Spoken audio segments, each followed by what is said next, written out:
Good morning, everyone. My name is Andrzej Miłosz, and I will try to present how INSPIRE can support building Marine SDI for the Baltic Sea.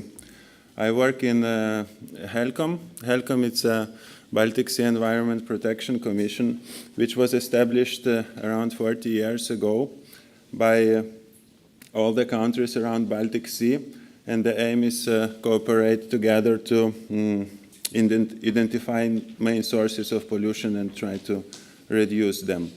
So the main question for this presentation is INSPIRE supporting the creation of this Maritime SDI and how. But first I will go through some context on what we are doing and why we are doing this SDI.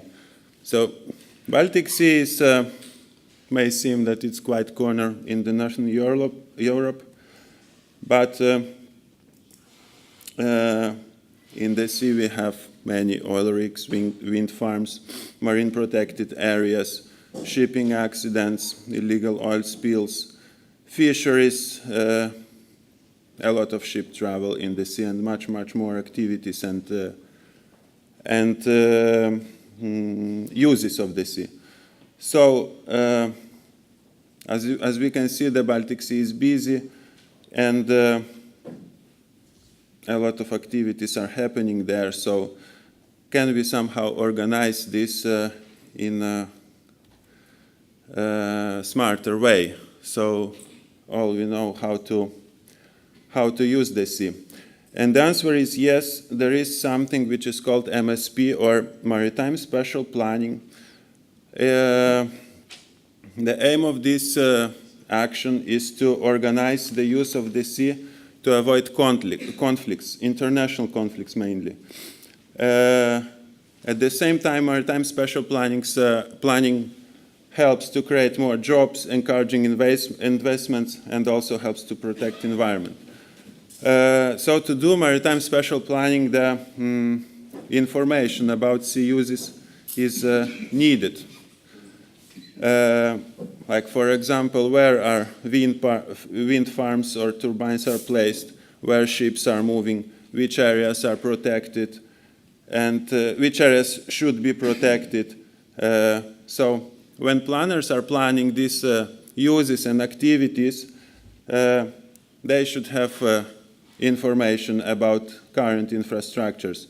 It is easy for them to get information from if they are planning on the national scale, but sometimes it's needed and often is needed to know about their neighboring countries' infrastructure. And then it is very hard to get information. That is why we are developing this SDI, Maritime SDI in HELCOM, to try to collect as much information as possible and try to share it with the planners who need this information.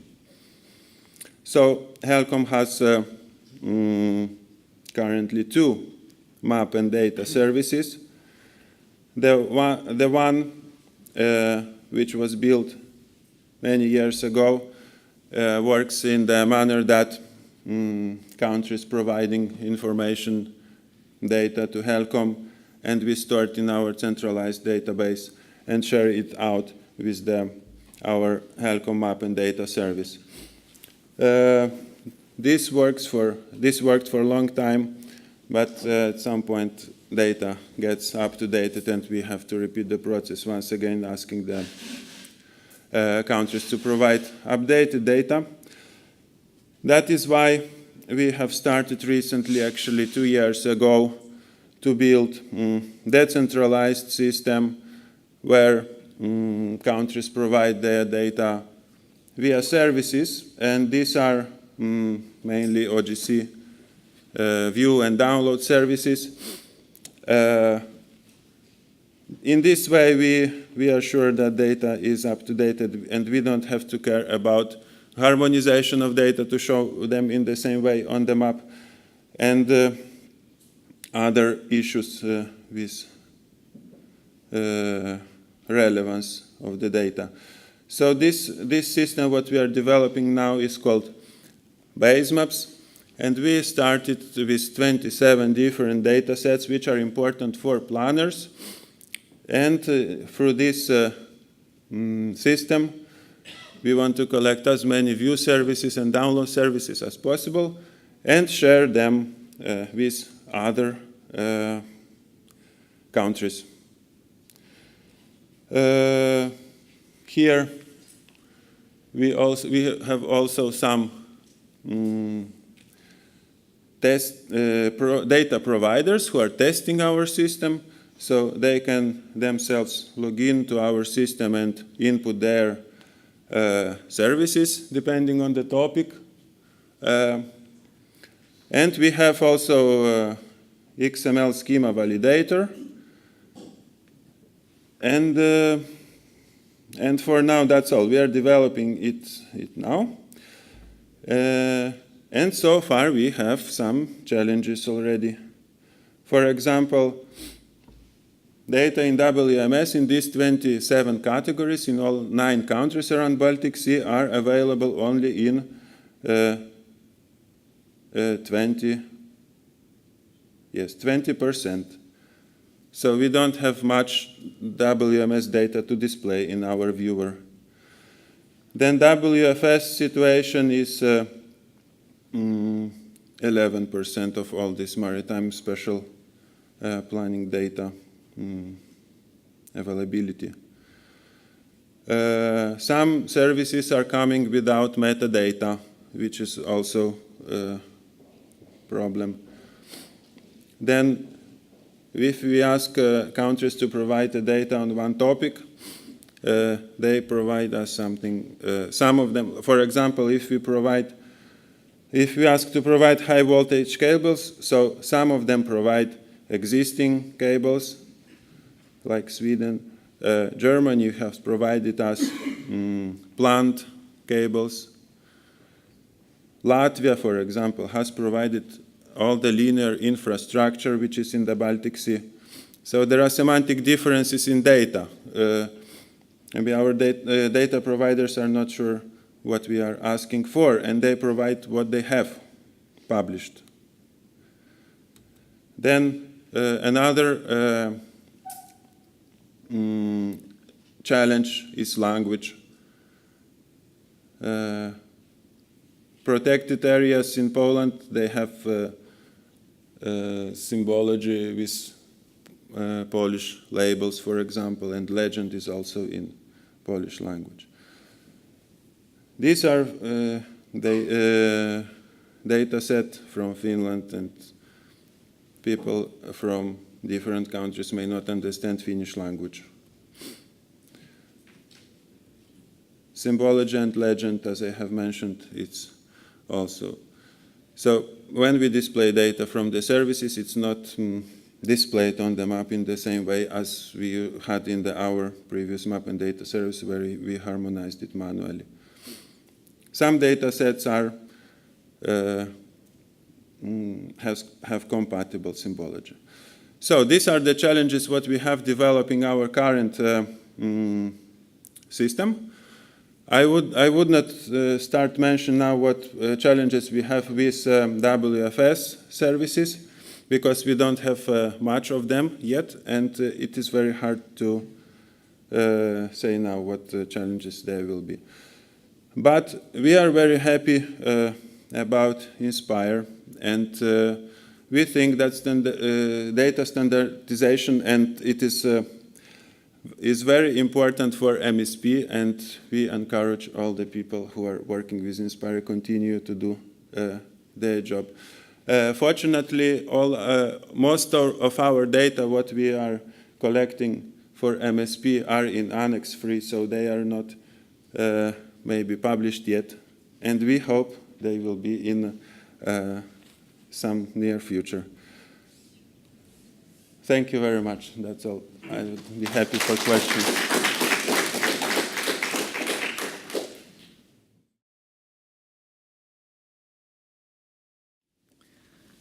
Good morning, everybody. Thank you very much for getting up so early for this session. My name is Ellen Vos. I work for the Netherlands Hydrographic Service, and I will give this presentation also on behalf of the IHO EU Network Working Group of the IHO. And the IHO is the International Hydrographic Organization. So it takes care for standardizing charts for navigation all over the world. This morning I will focus on information that is needed for putting windmills at sea. And I will do that in a different form than a normal presentation, so it will be a kind of mix of a speech and a story. And you can already see the different actors in this story. And the first one is Don Quixote. You probably know him. He's the one that has always been fighting windmills. But today he has changed his mind. I think he got a stroke of a windmill one time, and he's now completely going the opposite way. And I will use this format of a story to be able to switch easily between the organizational aspects of organizations and communities and the information aspects. So the information aspects I will show along the lines of putting these windmills at sea, so zooming in very closely to some of the interoperability issues we run into. So let's look what Don Quixote's world is about.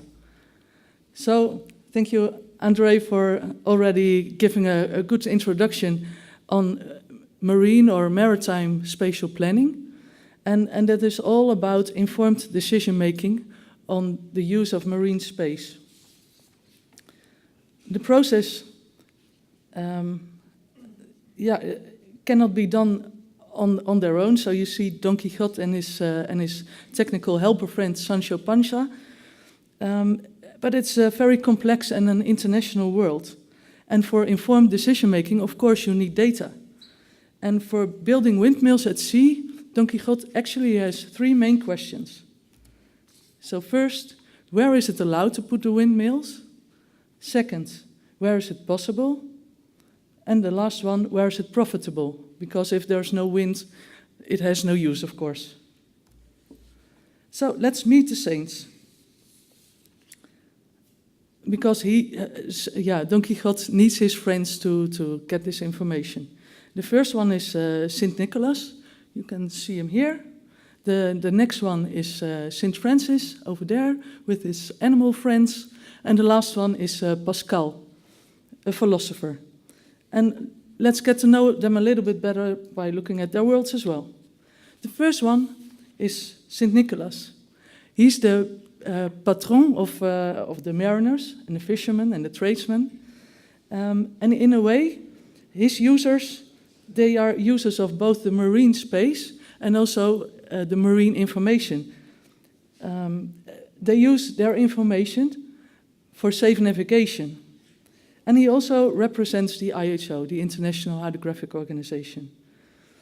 He built a complete world out of his own S100 framework, which he can visualize in a standardized way, completely fit for safe navigation. So it's a skewed view on reality, but it's harmonized all over the world and it's really fit for purpose. Nicholas has been opening up a bit for other use of his information, also because others started to use his framework for their own sake. So it's all based on ISO 191XX, and for example, also a list of lights and stuff like that is used by IALA on which they produce their own product specifications. Then up to St. Francis. Well, of course, he loves the sea and all the creatures that are within it, and he represents the scientific oceanographic community, and he tries to understand the whole marine system. So his large aim is knowing the seas and how they work. And he also represents the environmentalists. He thinks everything is connected to everything and always finds reasons to continue studying. So when you ask him something, he will say, okay, I can give you an answer, but let me first study it a little bit better. And he shares his data for free, and he has been doing so for ages. But he's not too organized. Or better, he is rather tolerant to local solutions. Lately, he became involved with EMODnet, with some help from Pascal, that I will talk about the next minute. And from the infographic on the right-hand side, you can see that it covers many disciplines, from human activities at sea to bathymetry, biology, geology, physics, chemistry, and what do you have? And then the last one is Pascal. His father was a tax collector, and because Pascal was very good with mathematics, he developed a kind of early-day computer called the Pascaline to do all the calculations. This really fits his rather technocratic way of looking at the world, and he loves good governance, and he wants everything to be in the right place. He loves his numbers and the details, and he can't fall asleep at night if he doesn't get his figures right. Indeed, Pascal represents Inspire and Europe. So let's get back to the 3 questions of Don Quixote. The first one, where is it allowed to build windmills? First, he goes to the cadastre to ask, but they tell him that they don't have any information about the sea. So he turns to his friends to help him answer his questions. But he doesn't want data, he wants answers to his questions. He doesn't know yet about the Babylonian confusion of language he's getting into with his friends. Neither of them has information that completely covers a marine cadastre. But Nicholas has been working on a product specification lately, with a little help from Sancho Pancha at OGC.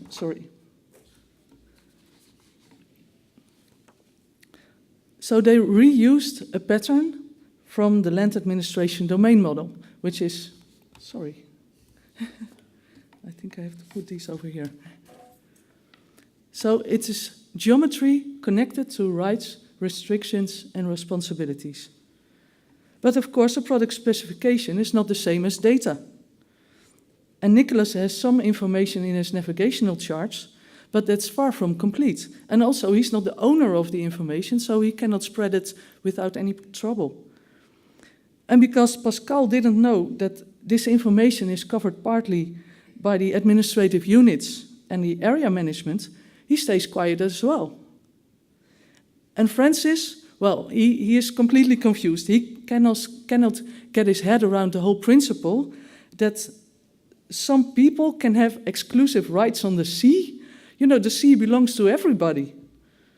But Don Quixote's investors, they get a little impatient.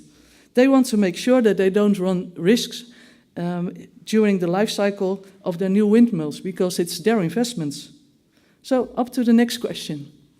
Where is it possible to build these windmills? To answer that question, Don Quixote needs information about the depth of the sea, because if it's too deep, it's too costly. If it's too shallow, it's difficult to build there. Nicholas talks about bathymetry, and he always exaggerates the shoal areas to be on the safe side for navigation. Pascal, he talks about elevation, and preferably mean depth. And Francis, like Nicholas, he talks about bathymetry and also about the depth where some species can be found and where you have certain light conditions, etc. And Pascal, he has been trying, being a technocrat, to recalculate mean depth from the information of Nicholas, but, well, he just had to admit that these things are just separate things, separate entities having different meanings. So, what do? The saints offered all their data to Don Quixote, and they pointed to their portals to get access to the information. But Don Quixote got flooded by data and wasn't even able to understand the differences in the metadata. How could 2 European initiatives like EMODnet and Inspire talk about CDIs and Inspire metadata profiles instead of sharing one approach? What a fragmented world. And the depth information from Nicholas was filtered first to make a clear picture for safe navigation, and then hidden in navigational products and also in JEPCO. The saints, they scratched their heads how they could do better in the future. Well, they came up with this. They would change their process, their own process a bit, and put their information requirements together even before planning a measurement campaign to start with. They would share platforms and sensors and would share the results. And of course, they would still need to work on the metadata. For depth information, this is the picture how they will proceed. They will share like the raw data, and they process them according to their own methods and will fill their own different end-user needs. So everybody is responsible for their own processes, algorithms, and quality of data in the information products that will be spread. So this is where we get to the last question. Where is it profitable to put windmills? To answer this question, we need wind information, wave climate information, information on tides and streams, climatology, and so on. So in short, we call that ocean weather information. Don Quixote was baffled by the Babylonian confusion he got into now. Some frameworks were based on ISO 191XX, others on W3C, linked open data, and so on. And different frameworks were using different concept dictionaries, different ontologies, different code lists, and so on. And even some frameworks were using the perspective of the process of observing. And also the character of the data is different. Some data sits in registers, others are more like observation and measurements, and then also you have forecasting models, and so on. So Sancho Panza, he still has some work to do here, and he could use some proper financing for that as well. And of course, he cannot do this on his own. He needs help. And not only in answering this question, also the other questions need better answers than today. So please help him and join the MSP conversation to quicken the energy transition, because in real life, nature is really calling out for help. So let's be part of this common story, and let us try to fight this Babylonian confusion of language by cooperation. Our heroes have already joined, you can see them at the bottom. And by trying to discover common goals and tackling challenges together, they discovered that they were sometimes aiming for the same thing, but just formulated it different. So please, think a while where you can contribute yourself. I hope you can recognize the different worlds that I sketched, and you probably have run into these little culture shocks yourselves at some stage when you were trying to bridge the gap with another discipline. And please consider that cooperation also needs a forgiving attitude, which is rare lately.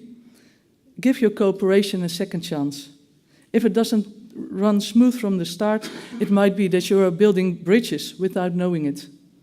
So let's fight fragmentation with lots of local solutions.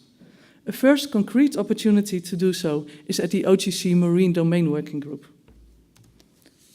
It will be gathering next month in Washington, D.C., and it will start a Marine SDI concept development workshop from the OGC. So this is a rather big thing, and you can also join online. So this is all within the spirit of Sustainable Development Goal number 14, about the oceans. So let's give our personal contribution in caring for healthy oceans where we can. Thank you very much for your attention.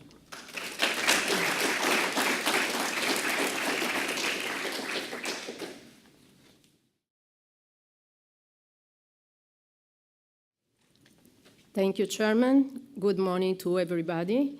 I am Raffaella Cefalo. I work in the Department of Engineering and Architecture, University of Trieste, and in an international laboratory, GeoSNAV Lab, in which we perform geomatics and geodetic activities and RD activities. I present the ongoing activities of the Interreg international project, HARMO-DATA, relative to cross-border spatial data harmonization, and we will do some links on the INSPIRE model. Different partners of the project are here today, so we will be happy to contact you and to answer some questions or give you some more information. So perhaps, oh, just there. Okay, I can use this. Okay, thank you very much. So, some words about the consortium. First of all, this is an Interreg project funded by European Union in the framework of the Interreg Fifth Aid Italy-Slovenian program. It started on 19th of September 2017. It's an 18-month project. You can see here the budget of the project. The lead partner of this project is Geodetic Institute, Ljubljana, Slovenia. Then we have the Geodetska Prava Republike Slovenije, as well in Slovenia. IGEA Society, which is a private company. Then INSIEL, which is as well an Italian private company. Geospace, which are located in University in Trieste. And Terra SRL, which is in Veneto, a private company. So what are the open problems the HARMO-DATA is working to face to? First of all, not harmonized cross-border spatial data. Yes, to regards to roads, river, railway. And cross-border spatial data related to administrative data, so land cadastre, spatial units, and planned areas. Then we see that there are many inconsistent spatial data management systems and not harmonized databases. So, for instance, separate maintenance procedure, not harmonized standards regarding data content. So we are concentrating on some needs, for instance, the need for data harmonization, for working for a more efficient spatial management and sustainable development planning at cross-border area, and the need to strengthen the cooperation between the institutions, data providers, data users, and stakeholders. So we are involved different stakeholders to take part, to actively take part to our project, and we are working with them actually. So the main objective of HARMO-DATA projects are to strengthen the institutional capacity and cooperation of public authorities and the key actors in the area of spatial planning in the program area, to develop common solutions for more efficient cross-border spatial management using a cross-border platform, which is one of the aim of the project, for the harmonization of spatial data. So, improving capacity building and cross-border spatial management. Then we have some indicators that will be very important to verify the fulfillments of the requirements during the project.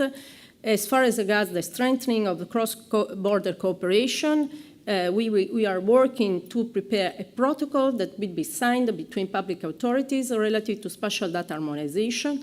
Then we are working to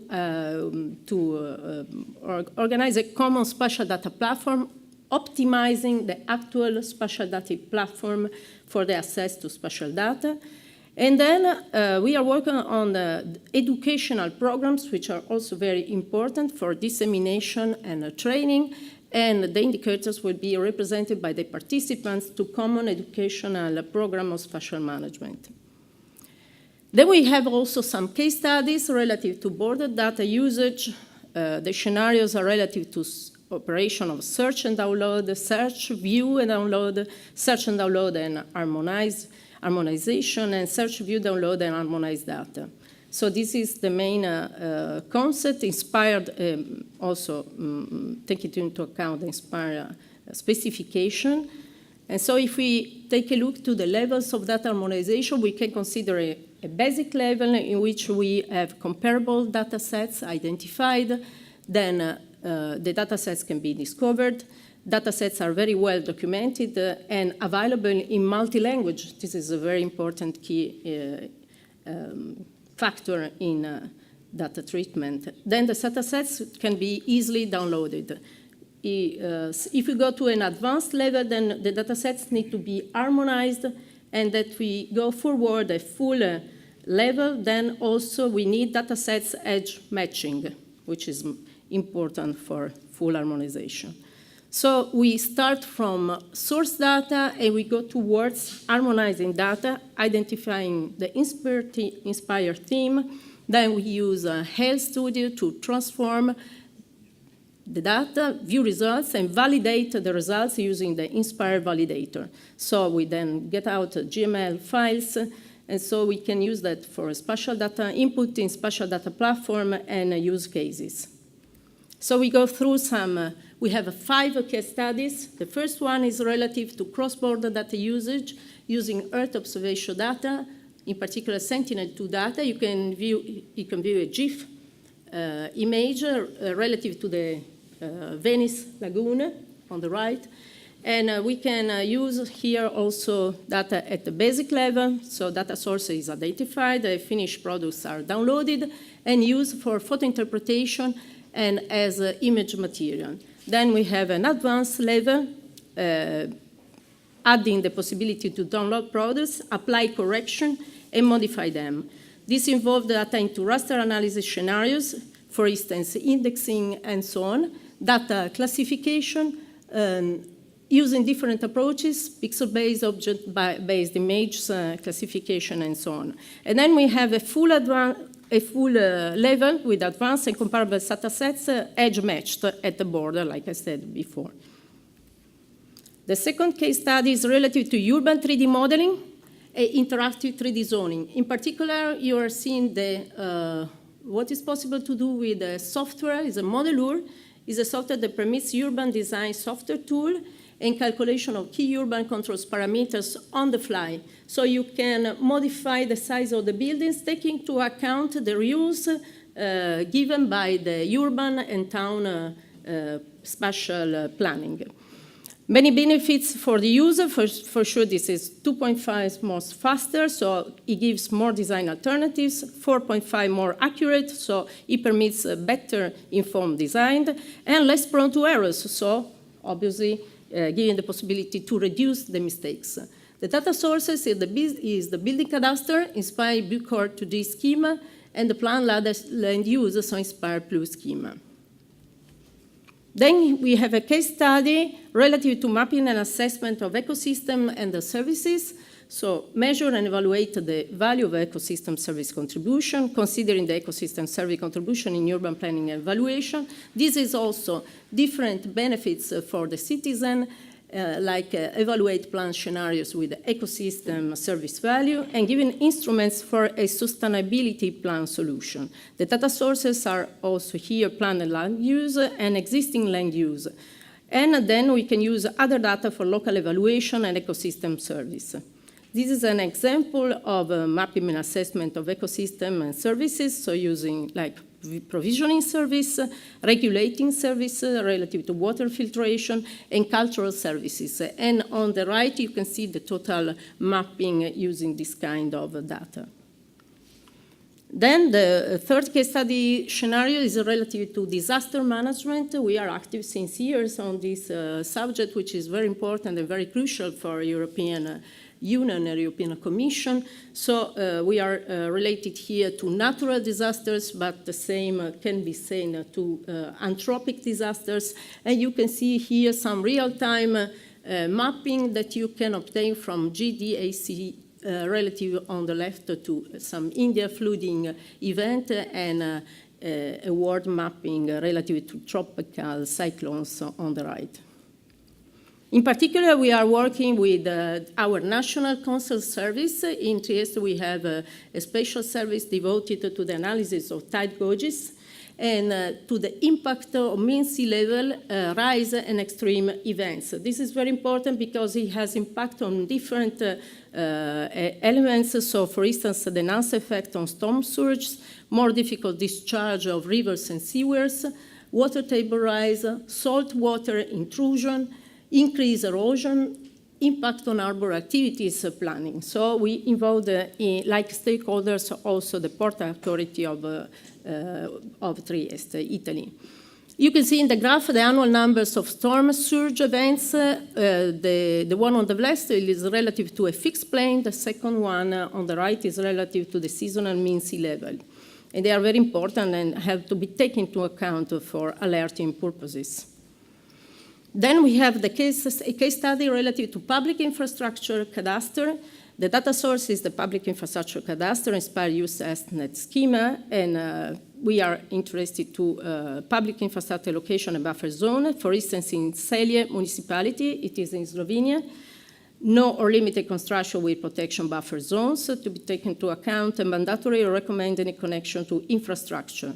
Then another important element is the evidence of base mapping and underground infrastructure and services.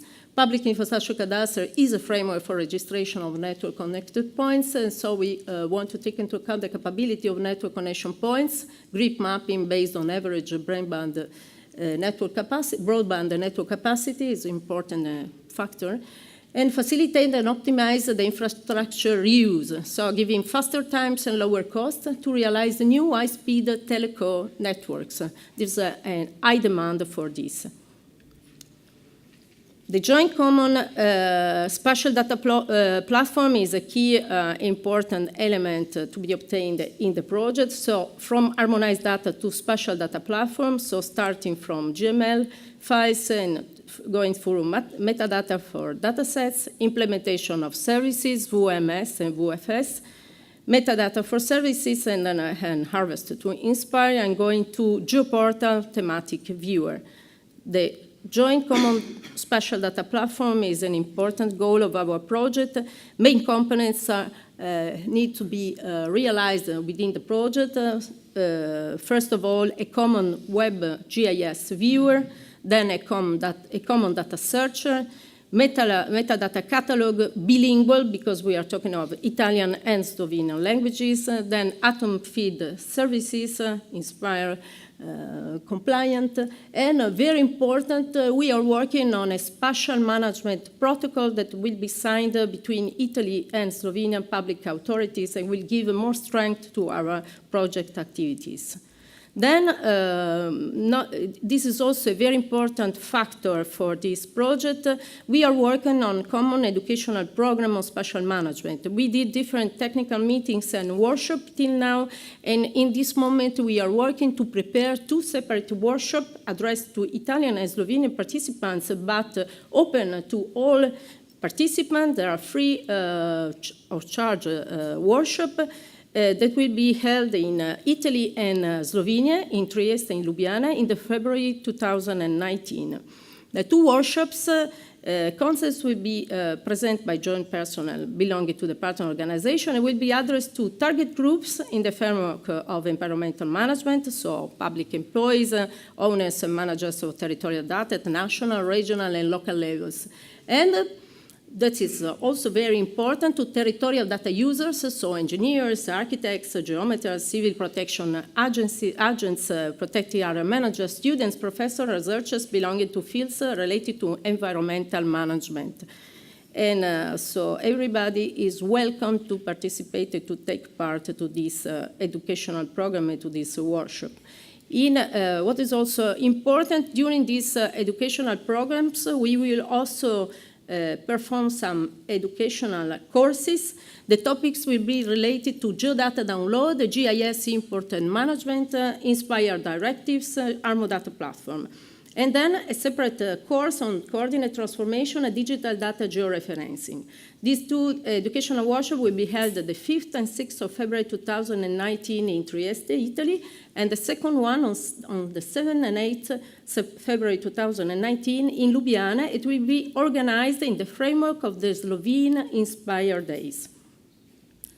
Some few words about our questionnaire. We developed inside the activities of the project a survey, a questionnaire that is anonymous and requires only just a few minutes to be completed. So we would like to kindly ask you to join this questionnaire, because our model can be easily exported to all European countries. So it will be a great pleasure for me to invite you to take part of this questionnaire. In the papers we are spreading in this this room, you have the website of the project. It is under developing, but the questionnaire has been translated into English to permit a wider participation. This is the web page of the project, and you can see in questionnaire, there is also, at the end of the questionnaire, you have separately an email address to which you can send an email in case you will like to be contacted and informed about the courses and the seminars organized in the framework of the project.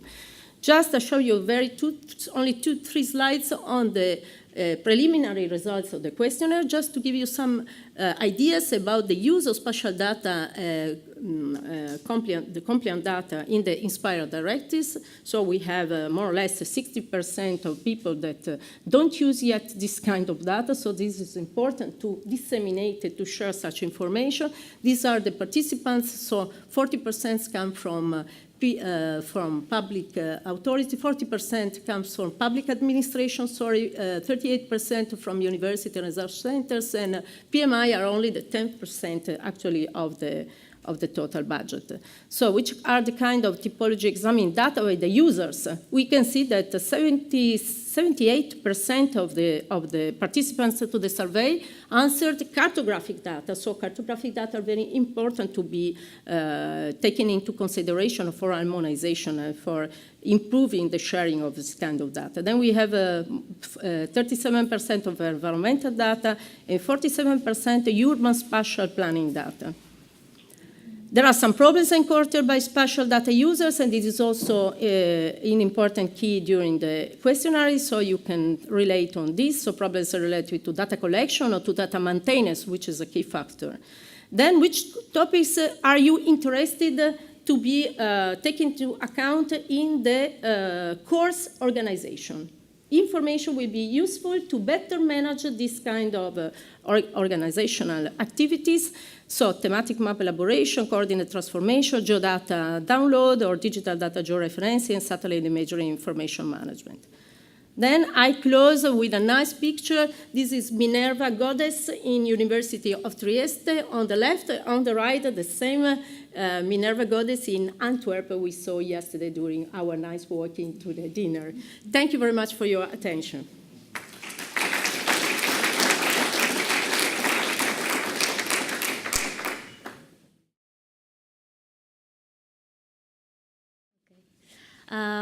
Good morning, I'm Elena Partescano from the OGS, National Institute of Oceanography and Geophysics. Today I present a use case of Inspire data models to map EMODnet nutrients data, adopting and adapting SeaDataCloud solution. As you know, a short introduction, the Marine Strategy Framework Directive defines some obligation for the member state to make data available. This is described in the Article 19. In accordance with the Inspire Directive standard. In this context, the technical group of Marine Data, TG Data, decided to improving the MSFD Article 19, providing some recommendation for the publication of dataset under the Marine Strategy Framework Directive Article 19. These guidelines proposed some example and the best practice. We proposed 3 different examples. The first was to the use of sea regions. Another one was the use of grids, and the last one where we worked was the example using nutrients, using environmental monitoring facilities data models. This example was developed using EMODnet chemistry data in collaboration with the MedShiz project. In this example, we describe the use of data models from the Inspire data teams. We use the nutrients data acquired in the Mediterranean Sea. These data are provided by the Croatian Institute of Oceanography and Fishery. The original metadata format is the Common Data Index, CDI, developed in the SeaDataCloud, SeaDataNet project. And the data are provided in ODV format.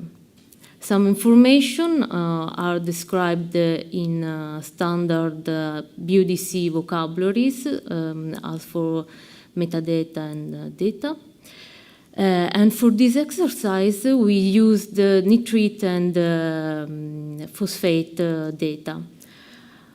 These data are collected by the EMODnet chemistry project.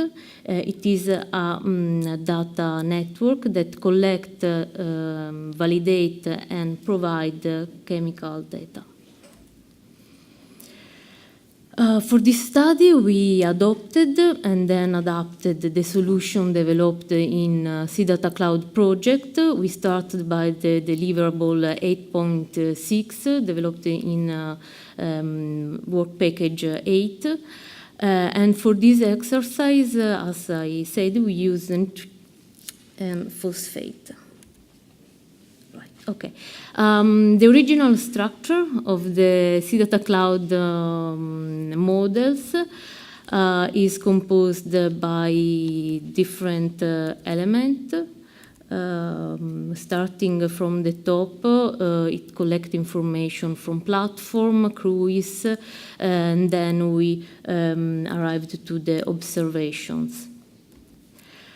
For our test, we don't have all information about the platform, so we decided to adapt the original structure proposed by SeaDataCloud and use environmental monitoring facility to collect CDI information. We use the environmental monitoring facility to collect information about CDI. We described the physical object, the procedure, and then the observation collected. The GML example collects information about the water column for depth. The process described the two different parameters analyzed, nitrates and phosphate, producing as results two observations. The mapping between SeaDataCloud metadata and the Spire element was done using CDI and ODV information. This example is available on the web. And the Inspire data model has been designed in complementary manner and are interconnected between them. And based on the nutrient data, we decided to use profile observation as XML profile. And this is a short example of the GML file available on the web. And at the end, we tried to publish this example on the web using QGIS and GeoServer software. In conclusion, this use case demonstrates the completeness of EMODnet chemistry metadata with Inspire requirement and the feasibility to map EMODnet and Inspire model. It shows that EMODnet platform could be used to expose data following Article 19 in compliance with Inspire, when a centralized tool will be developed to convert all information. Okay, that's all. Thanks for the attention.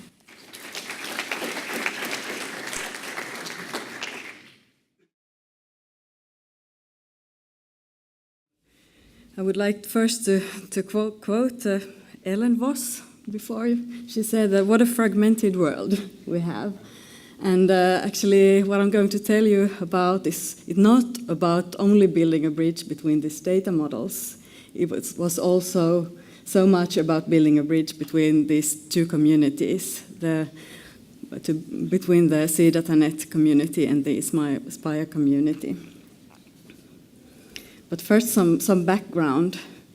So there is this Marine SDI in Europe called SeaDataNet that has been built for 20 years or over that, and they have their certain tools, certain ways of doing things for data providers, data centers, EMODnet. EMODnets are also using these same tools, which are developed in research project of SeaDataNet. So it's a long endeavor. And these have been used by different communities in research and also for marine strategic directive reporting and so on. And now there is a project going on called SeaDataCloud, started end of 2016, going on until 2020. It's a big, huge project, 10 million project, and a small part of it. Part of the vision is to get a more inspired SeaDataNet, and to move actually part of the SeaDataNet in the cloud. And a big partner here is now EMODnet, that is building solutions in the cloud for this community. And as you see, there's a new box on the top. One idea is that the data providers within the SeaDataNet network could actually transform their data and services according to Inspire within this framework, not having to do it all by themselves. So for me, I'm not a marine researcher or expert. I'm a generalist in Inspire. I'm an Inspire expert. So what we did was really to have a look what the marine data is like.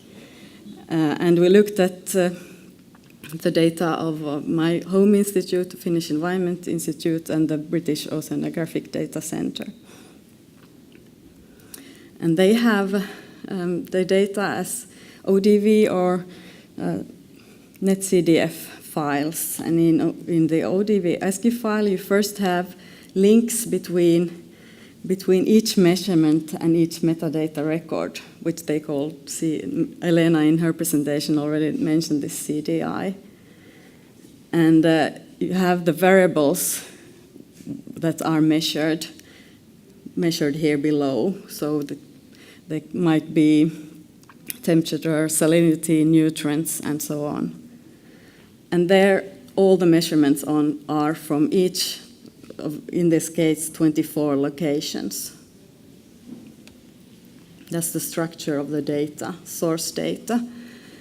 And then there is a CDI file for each and every measurement points.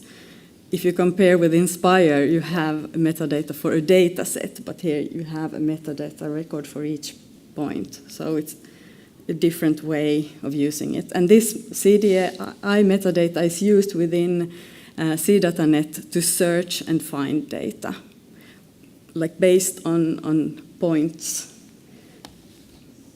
And there are all kinds of metadata that they have. One metadata is called the cruise summary report, which summarizes the information on a certain cruise. So all these 24 measurements that I showed you was taking place during one cruise. So then on the way, we of course took a look which Inspire themes were relevant and which application schemas, and we introduced these to the community of SeaDataNet. The environmental monitoring facilities was a very new thing to them. They thought that they could do Inspire work only by taking into consideration the OGC OETM standard. And we also chose a few of these specialized observation types, the one in blue, to work further with, because we didn't have resources to do further studies with all. So these are implementations of the OFTEM standard, which is used in both EF and the OF themes. So here is just a picture on the overlap. The EF structure is up here, and the OF or OFTEM, which is also the OF part, and then you have the observations down here. This is a figure provided by our consultant, Kathy Schleit. And then step 3 was, well, how do we really map and encode?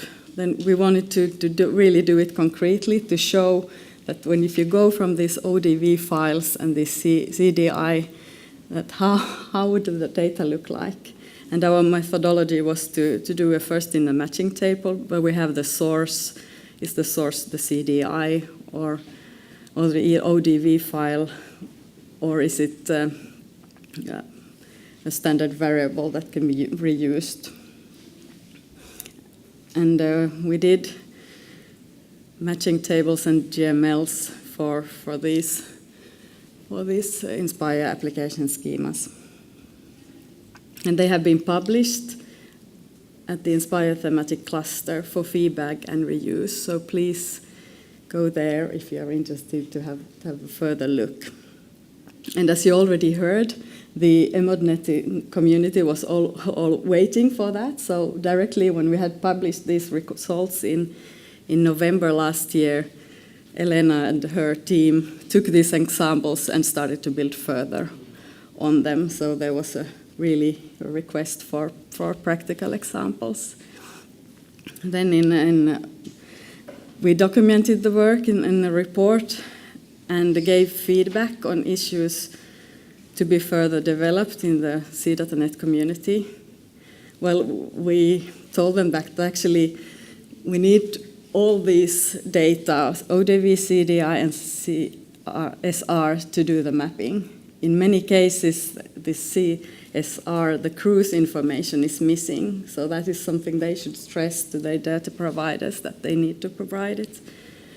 And there is not, at the moment, sufficient process information in the SeaDataNet data. They need to be aware or try to document what type of measurement have been done and who is the responsible party.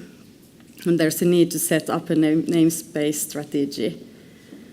And well, we didn't have what we weren't able to validate according to the EF and OF data models at this point. So there is still a need for validation and feedback on the encoding. And the SeaDataNet community needs to take decisions on provision to do the encoding like this, or to go for a solution where you more or less point on a existing ODV or SeaDataCloud, SeaDataNet CDF file, like out-of-band encoding. And we also gave feedback to Inspire, and this has been going on. We thought that we were finalizing our work in November last year, but we have been getting continuous requests from the SeaDataCloud project to do more, and so we have provided some change requests on behalf of the SeaDataNet network to Inspire, to MIG. And for example, the request to support also the default standard in SeaDataCloud and SeaDataNet, which is not a default coordinate reference system in Inspire. Not having to have to transform each and every line within those ODV files. And we found some errors and inconsistencies that we have reported, and especially if SeaDataNet SeaDataNet is going for this out-of-band encoding, there is a lack of guidance on really how to do it. And well, GRC has now suggested to us to do an example of that and to work on it together. But it's not my decision, it's up to the decision of the technical coordinator of SeaDataCloud project, which way they go for, this out-of-band or not out-of-band encoding.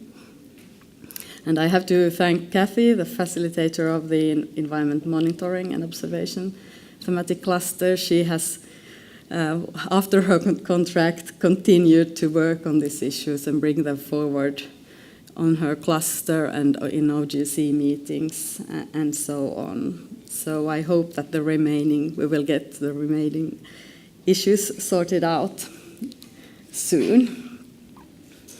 Because SeaDataCloud project is already planning to build a transformation service. That's all. Thank you.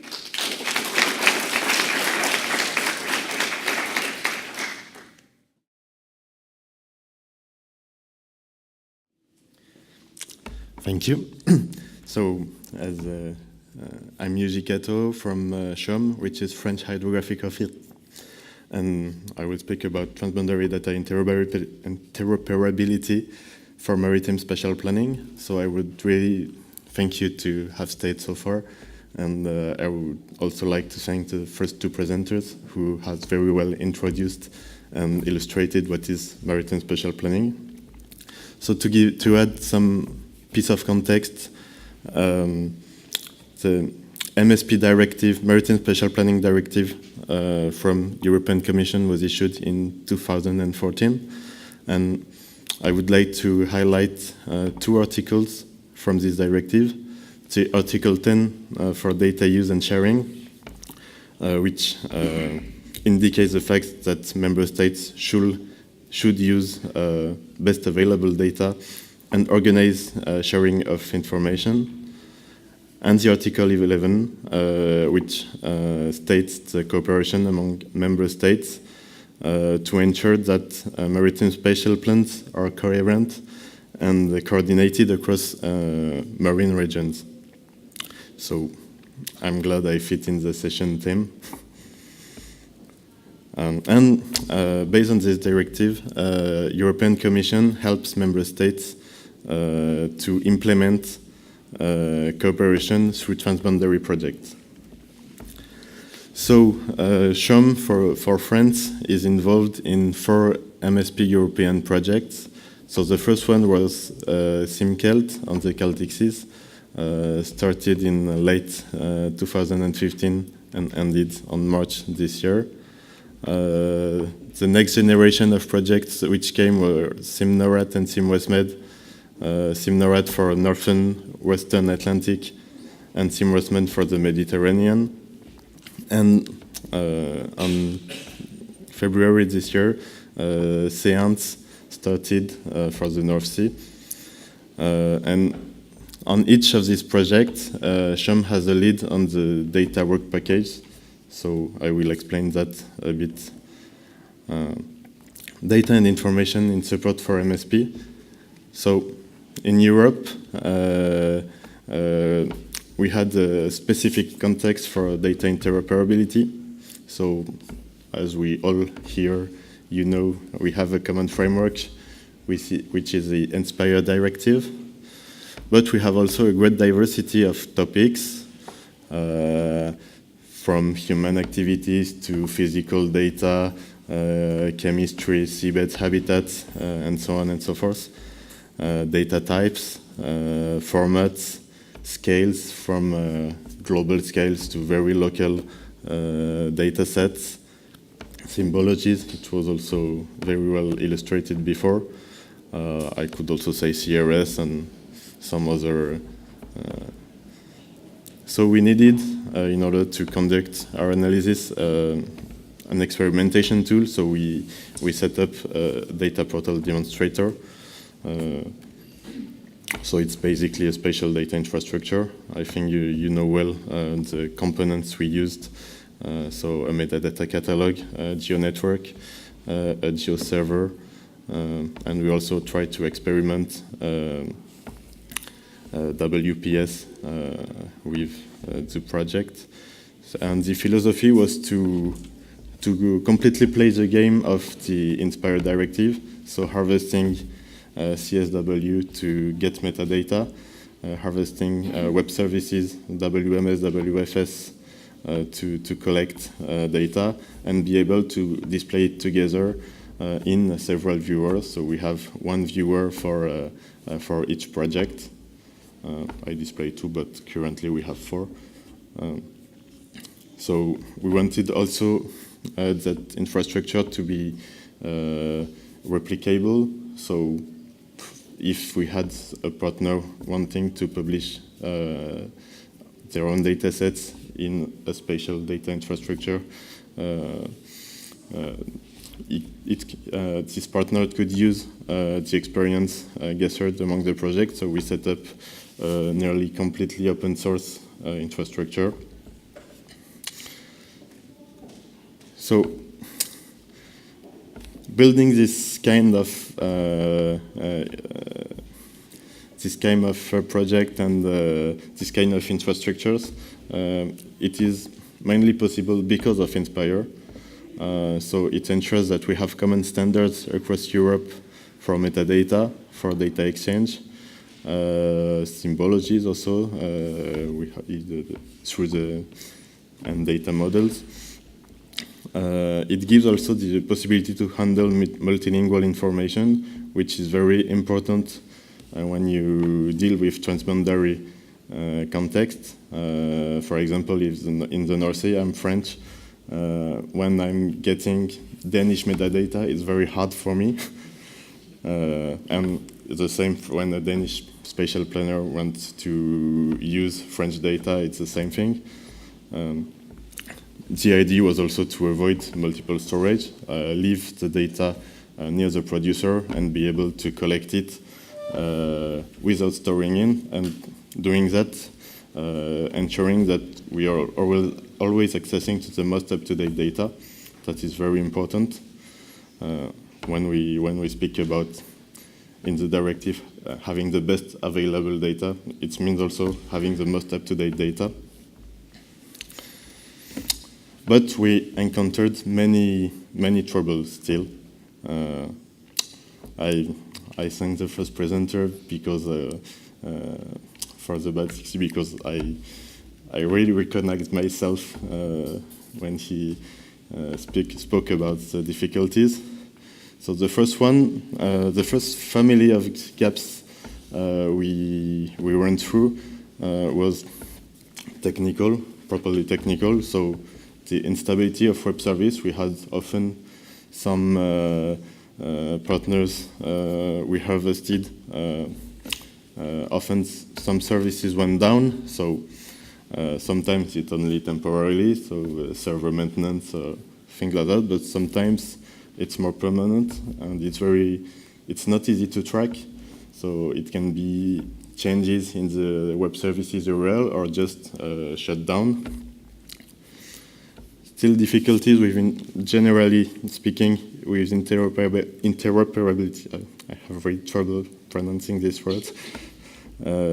Between software solutions. So sometimes it's difficult to make different software solutions communicating with each other, and between protocols. So some very important data sets for MSP are released by some producer through non-Inspire protocols, and we have many difficulties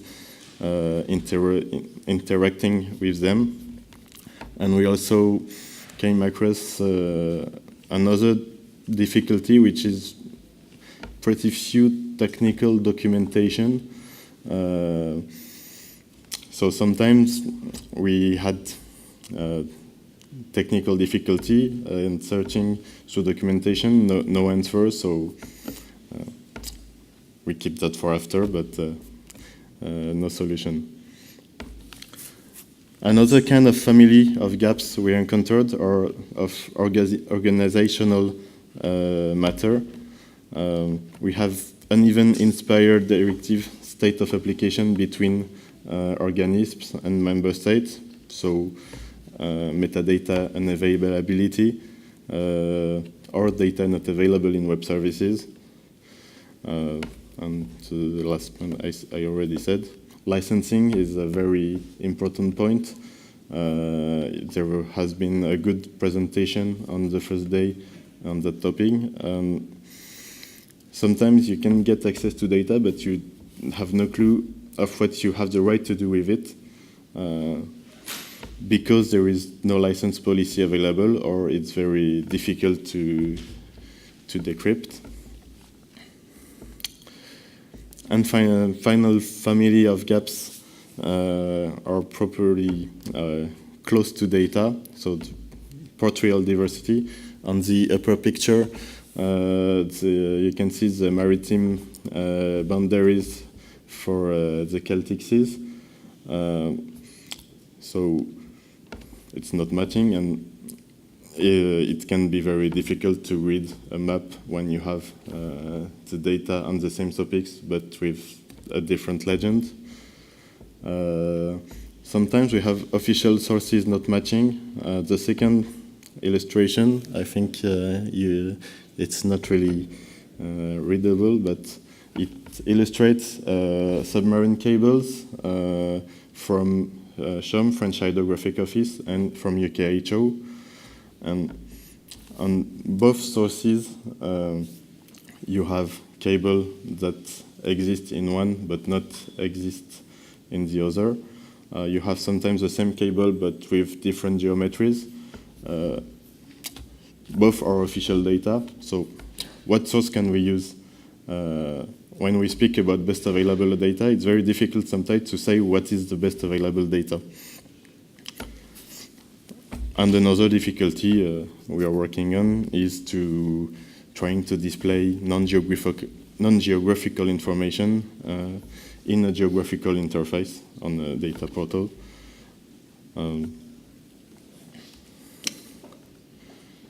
So during those different projects, we try to initiate several actions to address those gaps we encountered. So here are two examples. We try to bring support with our experience on Inspire compliancy, so helping first step implementing metadata, then giving technical support to building up spatial data infrastructures. And we also give access to the tools we deployed. So for example, when it's a big cost when you start from scratch on building systems to be able to publish metadata and data.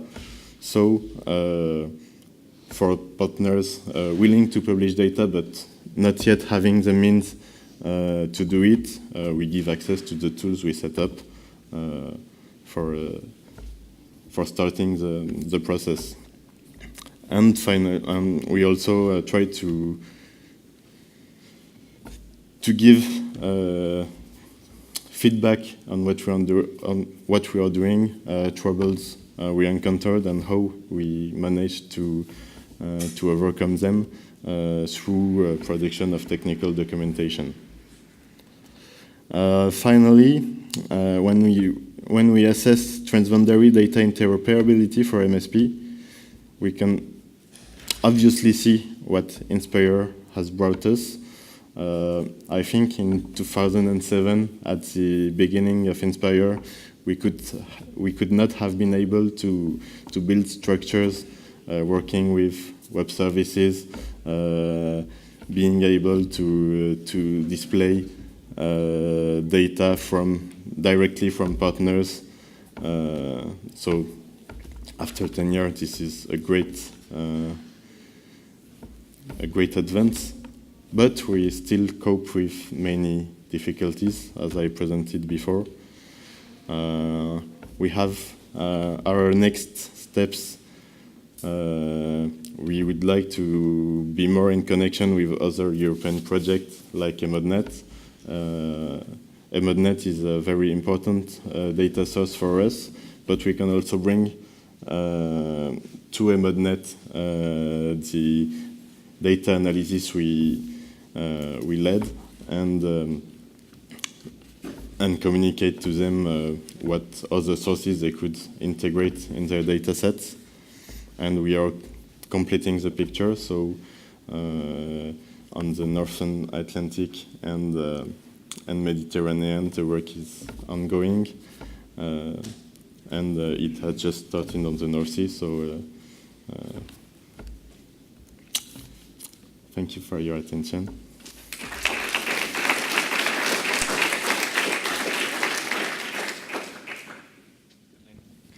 Michael Lutz, JRC. I have two questions. One to, I think, several of the speakers. You mentioned that it's important to have discussions, outreach, capacity building, and so on, and that it's important to discuss also in the OGC, Med-Ocean group, and so on. We also have the thematic clusters. We heard about that. And we're sometimes wondering whether we don't have too many different platforms where and fora where we discussing things, and we heard about that there's different communities and it's difficult to bring them together. So I don't know if anybody if you've discussed in your projects or you have ideas on how we can kind of get a bit more of critical mass together in the different fora, and how we can basically make sure that the different communities are aware of the discussions happening in the other discussion fora. That's one question. The other question was to the Italian colleague on the Interreg project. I think it's an interesting example of showing how you can actually tap into maybe a bit unusual funding sources for implementing Inspire. So I don't know, can you say a few more words on how you came across the Interreg project, how you did it, and if other people could learn from that as well? Thanks. I can answer for first. Thank you. Yes, for us, because we live in Italy, near the border with Slovenia, the access to the Interreg project is easier, and we are used to this, and so we have an experience to participate into Interreg projects, but obviously there are other Interreg projects also between Italy and Austria in the Alpine space, so there are many possibilities in Europe for funding, and so it's not only devoted to Italy-Slovenia activities. I don't know if the lead partner wants to add something else. No, it's more general. No, it's open to any kind of projects involving both cross-border communities. It's not only devoted to Inspire or spatial data planning, but it's open to different kind of activities. So it's full open. Yeah, thank you. I think there are many things happening and have been happening, and I think like this OGC MSDI concept development study is a very good place to bring all the more generic but also specific partial solutions together to get an overview at a global level, because I think it is difficult to get an overview by one person or one group, and I think a concept study like that will help. And I think OGC as a global network is a good place to plug into, so that all the solutions that we have here within Europe can be spread like all over the globe. Actually, there are two MSDI working groups at the IHO. One is at the global level, and I used to be vice chair of that group. And also there is one group that's dealing with the North Sea and the Baltic Sea. There are different regional hydrographic commissions for each sea basin. And these groups, they have a bit different perspectives, but also feeding into the same OGC Marine Domain Working Group. So I think that is quite a good place to let it come together. And also, if you have any things that you would like to share, my email address was on the presentation, so please send it to me. Andrea Abramic, Eco Institute. I would like to ask a question for SeaDataNet community. When they applied Inspire data models, which are quite complex, the observation measurements, which are quite open, how they want to proceed? What they see what is the added value and how they want to proceed in the continuation, how they see can they use it, or what is actually what they actually get it within this SeaDataNet applying these models. Okay, I'm not directly involved in SeaDataCloud development. I'm sorry. But I think that they follows, I don't know. Sincerely, I don't know. There is a group, a technical group inside the project that work on these activities. And we use they work, but I'm not directly involved in this activity. So sorry. I don't want to give you wrong information. Sorry. I'm keeping track of my steps, so it's very good for me too. Maybe another more technical question. It's a pity that Lena already left, but maybe some of the others have some experience in that area too. We saw was it Ocean Data Viewer format, which is basically a flat file or a text file format for exchanging observations in the marine domain. As you may know, we're currently working in the maintenance and implementation group on alternative encodings for Inspire data. So I was just wondering if anybody has been collecting experiences with basically comma-separated values or some more simple profiles, and have looked at whether these could be actually alternative encodings for Inspire, if that has been considered, or whether you always try to go, let's say, for the observations and measurements and GML that is currently the default encoding. Thanks.